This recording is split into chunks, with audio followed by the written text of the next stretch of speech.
Good morning. இன்னைக்கு நம்ம next பார்க்கக்கூடிய AWT காம்பனன்ட்ஸ் என்ன அப்படின்னா check box, menu items and menus தான் பார்க்க போகிறோம். ஸோ இப்போ இந்த செக் பாக்ஸ் இதெல்லாம் வந்து எது க்ரியேட் பண்ணுவாங்க, நம்ம ஃபார்ம்ஸ் வந்து நிறைய நம்ம பார்த்துருக்கோம் ஃபார்ம்ஸு. ஸோ அதில் வந்து செக் பாக்ஸ் என்னது நம்பர் ஆஃப் ஐட்டம்ஸ் கிளிக் பண்ணுறதுக்காக. ஸோ லிஸ்ட் ஆஃப் ஐட்டம்ஸ் அப்படின்னு பார்த்தாலே ரெண்டு சாய்ஸ் இருக்குது.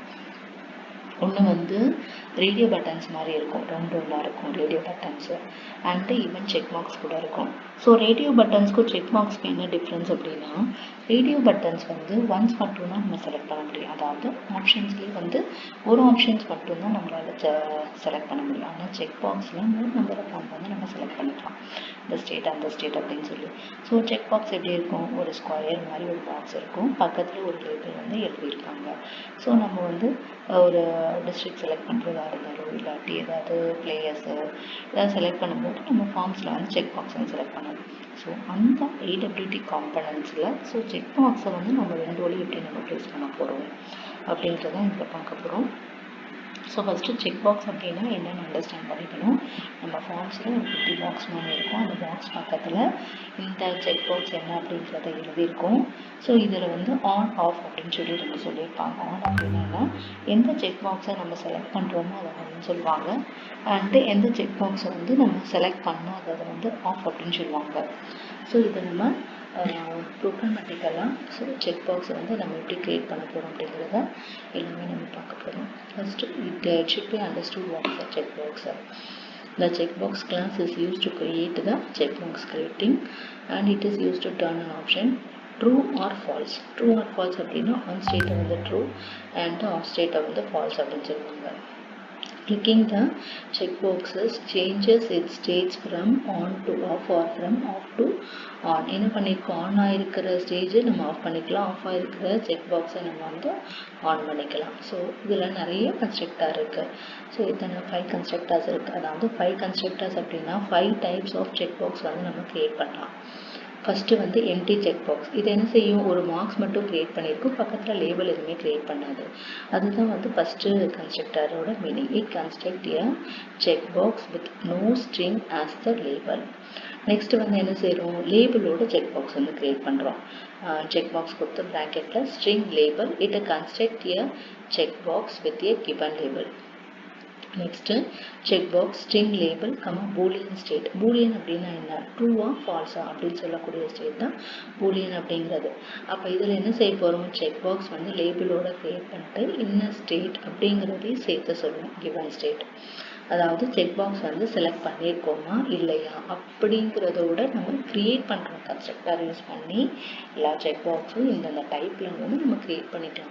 ஃபஸ்ட்டு இது கொடுத்தோம்னா எம்டியா, அப்புறம் லேபிளோட, அப்புறம் வந்து இந்த செக் பாக்ஸ் வந்து செலக்ட் பண்ணியிருக்கோமா இல்லையா அப்படிங்கிறத விட எல்லாமே நம்ம கொடுக்குறோம். நெக்ஸ்ட் வந்து செக் பாக்ஸில் string label, Boolean state and checkbox குரூப்போட சேர்த்தல். அதாவது குரூப் அப்படின்னா நான் வந்து ஆல்ரெடி சொன்னேன், ரேடியோ பட்டன்ஸ் மட்டும்தான் சிங்கிளாக நம்மளால் செக் பண்ண முடியும்.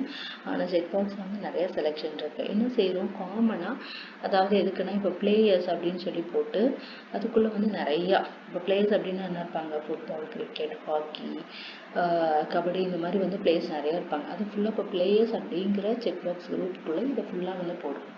அதுக்கப்புறம் நெக்ஸ்ட் வந்து வேறு இது kids playing or indoor game and outdoor game அப்படின்னு சொல்லி நம்ம ஆப்ஷன்ஸ் போட்டு இன்னொரு செக் பாக்ஸ் கொடுக்கலாம். ஸோ அந்த மாதிரி நமக்கு செக் பாக்ஸை க்ரியேட் பண்ணக்கூடியதான் இது. நெக்ஸ்ட்டு அதில் செலெக்ஷன் ஸ்டேட். நம்ம ஏற்கனவே ஒரு நார்மல் ஒரு செக் பாக்ஸுக்கு பூலியன் ஸ்டேட் பார்த்தோம்ல, அதே மாதிரி இந்த செக் பாக்ஸ் வந்து குரூப்பாக நம்ம வந்து க்ரியேட் பண்ணிட்டோம். அண்ட் இதுக்கு வந்து பூலியன் ஸ்டேட்னா இதெல்லாம் செலக்ட் பண்ணியிருக்கோம் பண்ணலை அப்படிங்கிறதையும் சேர்த்து சொல்லணும். அந்த ஸோ இதில் வந்து 5 கன்ஸ்ட்ரக்டாக இருக்குது. எம்டி கன்ஸ்ட்ரக்டர், லேபிளோட ஒரு செக் பாக்ஸ், அதுக்கப்புறம் செக் பாக்ஸை நம்ம செலக்ட் பண்ணியிருக்கோமா இல்லையான்னு சொல்கிறதுக்கு ஒன்று, அதுக்கப்புறம் check box group of check box வந்து க்ரியேட் பண்ணியிருப்போம், அதுக்கப்புறம் அந்த செக் பாக்ஸ் குரூப்பில் வந்து எதெல்லாம் நம்ம செலக்ட் பண்ணியிருக்கோம் இல்லை அப்படிங்கிறது சொல்லுவோம். நெக்ஸ்ட் வந்து ஆஸ் யூஷுவல் அதனுடைய மெத்தட்ஸ் பார்க்க போகிறோம். ஸோ இந்த மெத்தட்ஸில் ஃபஸ்ட்டு இது என்னது? ஸோ செக் பாக்ஸில் இது எல்லாமே என்ன ஈவெண்ட்டுக்குள்ளே வரும் அப்படின்னா ஐட்டம் ஈவெண்ட்குள்ளே தான் வரும். பட்டன் வந்து ஆக்ஷன் ஈவெண்ட். ஸோ இது வந்து ஐட்டம் ஈவெண்ட்குள்ளே தான் வரும். அந்த ஐட்டம் ஈவெண்ட் லிசனரை எப்படி நம்ம இதெல்லாம் ஆட் பண்ணுறது அப்படின்னா இந்த மெத்தட் மூலமாக தான் நம்ம ஆட் பண்ண போகிறோம். So void add item listener bracket item listener add ஆப்ஜெக்டோட. ஸோ இது என்ன செய்யும் இந்த method? It adds the given item listener to get the item event from the checkbox. Next வந்து checkbox group, get checkbox group. Get method அப்படின்னா என்னன்றதை read பண்ணுற மட்டும்தான். ஸோ இது வந்து குரூப் ஆஃப் செக்பாக்ஸ் என்ன அப்படிங்கிறத பார்க்கறதுக்காக இந்த method. Next string get label. Label என்ன அப்படிங்கிறத படிக்கிறதுக்காக. பூலியன் அப்படின்னு கொடுத்துட்டாங்கன்னா ஸோ அந்த செக் பாக்ஸ் வந்து ஆன் ஸ்டேட்டில் இருக்கா ஆஃப் ஸ்டேட்டில் இருக்கா அப்படிங்கிறத ரீட் பண்ணுறதுக்காக. அதுக்கப்புறம் செட் அப்படின்னா என்ன? லேபிளை செட் பண்ண. செக் பாக்ஸ் மட்டும் இருக்கும், பக்கத்தில் உள்ள லேபிள் இருக்கும் இல்லையா? ஸோ அதை செட் பண்ணுறதுக்காக தான் இந்த மெத்தட், எழுதுறதுக்காக தான் இந்த மெத்தட்.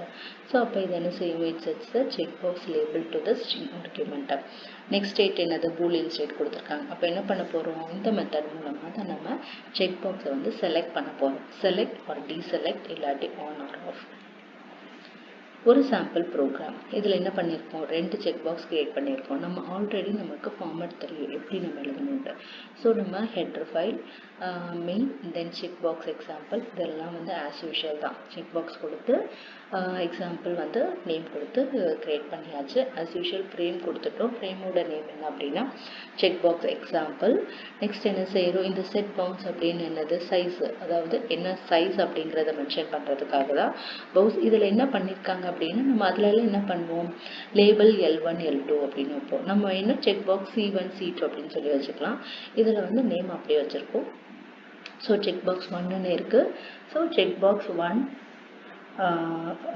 வந்து ஃபஸ்ட்டு செக் பாக்ஸோட பேர் என்ன அப்படின்னா C++. அதுக்கு வந்து அதோட சைஸை மென்ஷன் பண்ணியாச்சு. அதுக்கப்புறம் செகண்ட் செக் பாக்ஸ் கிரியேட் பண்ணும்போது என்ன சொல்லிட்டாங்க? ட்ரூ சொல்லிட்டாங்க.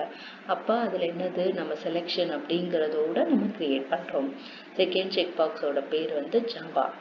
ஸோ ட்ரூ கொடுத்ததால நம்ம செலக்ட் பண்ணதோடையே நம்ம கிரியேட் பண்ணியாச்சு. ஆஸ் யூஷுவல் ப்ரௌன்ஸு. அதுக்கப்புறம் என்ன செய்யணும்? ஆட் அப்படிங்கிற மெத்தட் கொடுத்தா தான் 2 செக் பாக்ஸ் விண்டோக்குள்ள ஆட் ஆகும். நெக்ஸ்ட் ஃப்ரேமோட size, layout as usual, then public static requirement இதை வந்து கால் பண்ணுறோம். நெக்ஸ்ட் வந்து Java AWT menu item and menus. இந்த மெனுனா என்ன? நம்ம விண்டோஸில் எல்லாமே நம்ம பார்த்துருக்கோம். ஃபைல் மெனு, எடிட் மெனு இப்படிலாம் நிறைய மெனுஸ் பார்த்துருக்கீங்கல்ல. அப்புறம் ஸோ இதெல்லாம் என்ன அப்படின்னா மெனுஸ். மெனு ஐட்டம்ஸ் அப்படின்னா என்ன?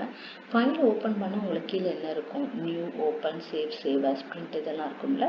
அதுதான் வந்து மெனு ஐட்டம் அப்படிங்கிறது. ஸோ நம்ம நார்மலாக இது வர வேர்ட், எக்ஸல் அந்த இதிலெல்லாம், அதாவது எந்த ஒரு விண்டோ எடுத்தாலும் இதிலெல்லாம் வந்து பார்த்துருப்பீங்க.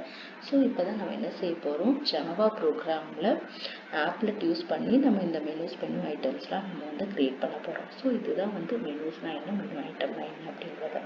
ஸோ அப்போ நம்ம கிரியேட் பண்ணுவோம். ஒரு ஃபைல் அப்படிங்கிற மெனுவை நம்ம கிரியேட் பண்ணுவோம். அப்புறம் மெனு ஐட்டத்துக்குள்ளே ஃபைல்குள்ளே என்னெல்லாம் நமக்கு இருக்கணும்னு நம்ம விரும்புகிறோமோ அது எல்லாமே நம்ம பண்ணுறோம். இது வந்து ஜஸ்ட் ஒரு எக்ஸாம்பிள் சொல்கிறேன். நம்மளோட இஷ்டம் நம்ம விண்டோ கிரியேட் பண்ணி மெனுஸ் நம்ம என்னென்ன நம்ம கிரியேட் பண்ணிக்கலாம். ஆஸ் யூஷுவல் கேம் அப்படின்னு சொல்லி மெனு வச்சுட்டு உள்ளே வந்து நிறையா நம்ம வந்து கிரியேட் பண்ணிக்கலாம் மெனு ஐட்டமாக. The object of menu item class adds a single labeled menu item or menu. The item used in the menus must belong to the menu item or subclass. So first வந்து என்ன செய்யணும்? Menu create பண்ணோம். அதுக்கப்புறம் menu item create பண்ண போகிறோம். The object மெனுவை click பண்ணோம் அப்படின்னா pull down நிறைய மெனு காம்பனன்ட்ஸ் இருக்கும். அதுதான் அது. அதுக்கப்புறம் அதை என்ன சொல்லுவோம்? மெனு பார்ன்னு சொல்லுவோம். ஸோ இதெல்லாம் as usual. Next public class menu item declaration எப்படி டிக்ளேர் பண்ண போகிறோம் அப்படின்னா public class menu item extends menu component implement accessible. So இந்த 2 இது கொடுத்து தான் நம்ம என்ன செய்ய போகிறோம்? கிளாஸில் நம்ம மெனு ஐட்டமை டிக்ளேர் பண்ண போகிறோம். ஒரு சாம்பிள் ப்ரோக்ராம் என்ன செய்கிறாங்கன்னு பாருங்கள். கிளாஸ் மெனு எக்ஸாம்பிள் நம்ம கிளாஸோட நேம் அண்ட் மெனு எக்ஸாம்பிள் கொடுத்து ஆஸ் யூஷுவல் ஃப்ரேம் கிரியேட் பண்ணியாச்சு. ஃப்ரேமோட பேர் menu and menu item example. So first என்ன செய்யணும்? மெனு பார் கிரியேட் பண்ணணும். ஓகேவா? நமக்கு ஏற்கனவே விண்டோவில் தெரியும் டைட்டில் பார், மெனு பார், டூல் பார் இதெல்லாமே நமக்கு தெரியும். ஸோ அதே மாதிரி ஃபஸ்ட்டு பார் கிரியேட் பண்ணணும், ப்ளேஸ் பண்ணுறதுக்கு. அதை எப்படி கிரியேட் பண்ணோம் அப்படின்னா அதில் எல்லாம் பண்ணோம்ல பட்டன், B = நியூ பட்டன், அதே மாதிரி தான் இதுலேயும் menu bar object MB = new menu bar. So இப்படி பண்ணிட்டோம் அப்படின்னா ஒரு மெனு பார் கிரியேட் பண்ணியாச்சு. அந்த மெனு பாரில் ஒரு மெனு கிரியேட் பண்ண போகிறோம். அது கிரியேட் பண்ண என்ன செய்யணும், மெனுன்றது ஆப்ஜெக்ட் தான், ஈக்குவல் டு நியூ மெனு கொடுத்து டபுள் கொட்டேஷனில் என்ன நம்ம கிரியேட் பண்ண போகிறோமோ, சப்போஸ் உங்கள் இஷ்டப்படி கேம்ஸ் அப்படின்னா நம்ம கேம்ஸு இல்லை பிளேயர் அப்படின்னு சொல்லி எதுனாலும் நம்ம கிரியேட் பண்ணிக்கலாம். இங்கே மெனுன்னு சொல்லி வச்சுருக்கோம். அதுக்கப்புறம் சப் மெனு அப்படின்னா என்ன, இதான் மெனு ஐட்டம். ஸோ மெனுவை கிளிக் பண்ணால் உள்ள நிறைய நமக்கு மெனு ஐட்டம்ஸ் எல்லாம் இருக்கும்ல, ஸோ அதுதான் இது. ஸோ அதை சப் மெனுன்னு பேர் வச்சுருக்கோம். ஸோ க்ரியேட் பண்ணியாச்சு. அதுக்கப்புறம் என்னது, ஒரு ஆப்ஜெக்டோட க்ரியேட் பண்ணியிருக்காங்க, அதாவது மெனு ஐட்டம் ஒன்றுனா உள்ளே இருக்கணும்ல சப் மெனுவில். சப் மெனுக்குள்ளே என்ன செய்ய போகிறோம், நிறைய ஐட்டம்ஸ் வச்சுக்கலாம். நம்ம இஷ்டம் உள்ள எவ்வளோ நாள் நம்ம கிளிக் பண்ணுற மாதிரி நம்ம வச்சுக்கலாம். நிறைய நம்ம விண்டோஸ் ஆக்சஸ் பண்ணும்போது தெரியும். ஸோ அதே மாதிரி எப்படி வைக்கணுன்றது இது. menu item I1 is equal to menu item 1 item 2 list of menu items எல்லாமே நம்ம ஆட் பண்ண போகிறோம். item 1 2 3 4 and 5 எல்லாமே கொடுத்தாச்சு. இப்போ இது எல்லாமே I1 I2 I3 எல்லாத்தையும் என்ன செய்யணும், நம்ம ஆட் பண்ண போகிறோம். ஸோ ஆட் பண்ணும்போது என்ன பண்ணியிருப்போம், menu dot out I1 I2 I3 வரை நம்ம ஆட் பண்ணியாச்சு. அடுத்து என்ன செஞ்சுருக்காங்க, சப் மெனுன்னு கொடுத்து சப் மெனுக்குள்ளே தான், அதாவது அடுத்து சப் மெனு அப்படிங்கிற ஆப்ஷனுக்குள்ளே தான் நம்ம என்ன செய்யணும், அடுத்த 2 ஐட்டம்ஸை ஆட் பண்ணுறாங்க. நெக்ஸ்ட்டு மெனு டாட் ஆட் என்னெல்லாம் நம்ம க்ரியேட் பண்ணியிருக்கோமோ எல்லாத்தையும் ஆட் மெத்தட் கொடுத்து எல்லாமே ஆட் பண்ணிக்கணும். அப்புறம் ஃப்ரேம் சைஸில் மெனு பார், ஃப்ரேமோட சைஸு ஆஸ் யூஷுவல் தான் இது எல்லாமே. தேங்க்யூ.